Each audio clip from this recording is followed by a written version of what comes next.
بحب ربنا، كلمة كلنا بنقولها، بس يا ترى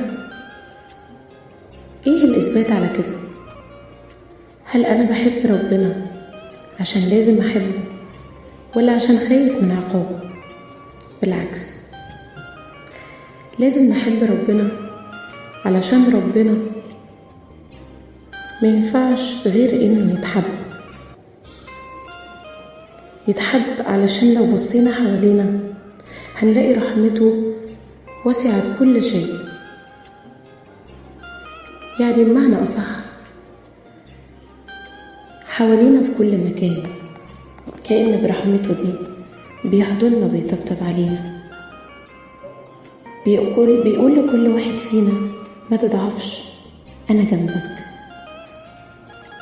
أنا حاسس بيك، أنا رحيم بيك. حاجات كتير قوي في حياتنا لازم نبص عليها، وكل ما نبص عليها هنحب ربنا أكتر ونشكره ونعبده حبا وطمعا.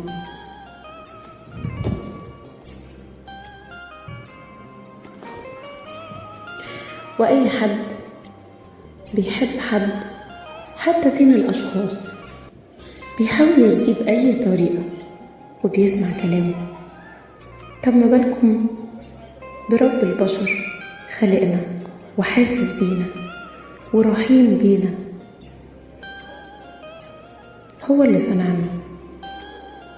تفتكروا نقول إن احنا بنحبه بدون ما نعمل أي أدلة تثبت ده؟ بيتهيألي ما يصحش. لازم نغير تفكيرنا، أنا وإنت وكلنا.